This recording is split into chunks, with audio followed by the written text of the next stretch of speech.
Nous écrivons de moins en moins de lettres. Depuis les téléphones portables, les mails, les réseaux sociaux, le volume du courrier s'effondre.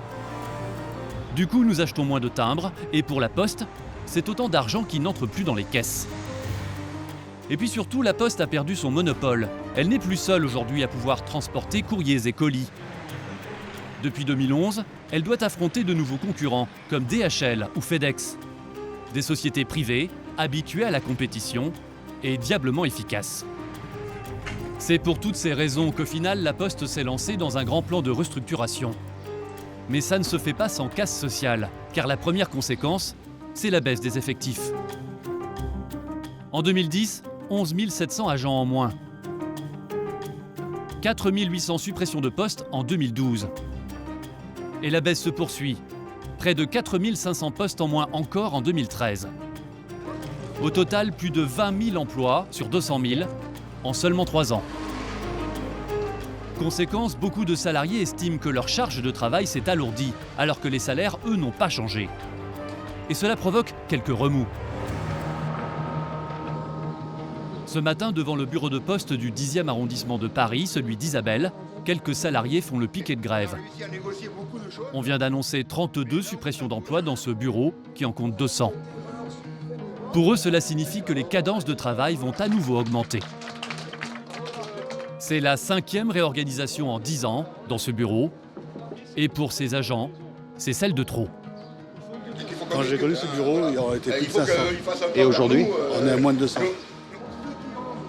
Au-delà de la surcharge de travail, ces plans successifs auraient surtout un impact violent sur la santé et le moral des postiers. Chaque réorg, on nous demande de s'adapter, chose qu'on fait mais qu'on ne peut plus faire. On change la manière de travailler, l'organisation interne, le découpage, tout le fonctionnement. Je vois de la solitude, je vois de la souffrance. De la solitude, de la souffrance. Les mots employés sont très forts. Alors ces salariés sont-ils trop alarmistes ? Ou bien ont-ils des raisons de s'inquiéter ? Lors de notre enquête, nous avons découvert qu'au sein même de l'état-major de la Poste, certains hauts responsables sont très conscients du danger. Ils ont même mesuré le phénomène et essayé de l'anticiper. C'est bon ? Ok, super, merci. À plus tard. En plein cœur de Paris, dans le quartier du Sentier, voici quelqu'un qui connaît très bien la Poste. Elle s'appelle Astrid Herbert-Ravel. Oui, bonjour, vous allez bien ? Vous n'allez pas bien. Bon, d'accord. Alors, je vous écoute. Astrid a longtemps travaillé à la Poste. Elle y a même eu des responsabilités puisqu'elle était directrice des ressources humaines pour la région Île-de-France. Il y a plusieurs années, elle a quitté la Poste suite à un contentieux. Mais les employés de la Poste, eux, continuent de l'appeler très régulièrement. Ce matin, par exemple, un salarié est au bout du rouleau. Est-ce que ce qu'on vous a dit, ça a eu des conséquences sur votre santé ? Moi, j'étais en dépression. J'ai pas envie du tout de me retrouver comme certains à France Télécom ou ailleurs, pas envie d'aller tout ça, vraiment. Il peut y avoir... Des appels de postiers au bord de la crise de nerfs, Astrid en reçoit beaucoup.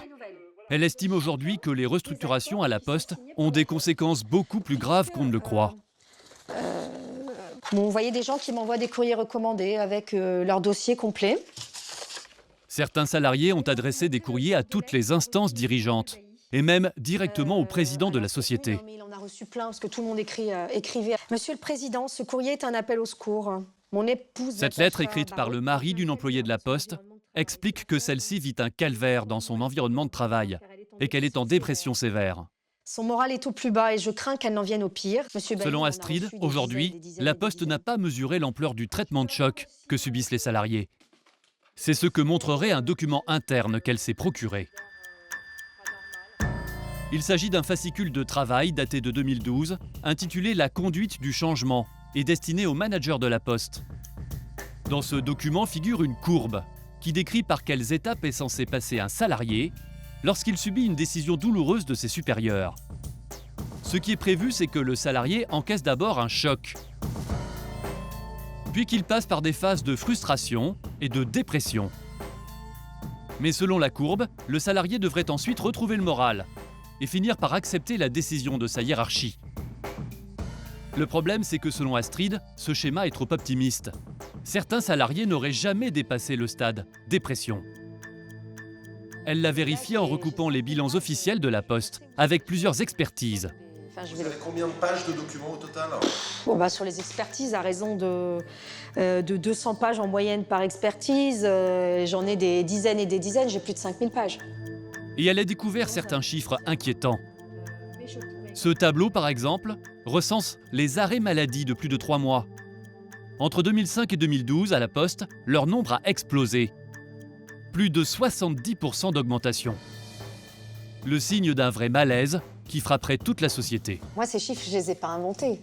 J'ai repris tous les chiffres communiqués par la Poste dans le cadre de leurs bilans sociaux, qui sont des bilans officiels. Je crois qu'on est devant une organisation du travail qui est pathogène. Oui. Pathogène, c'est-à-dire dangereuse pour la santé. Car dans les cas les plus graves, ce qui guette le salarié, c'est l'obligation d'arrêter de travailler, voire des conséquences plus dramatiques parfois.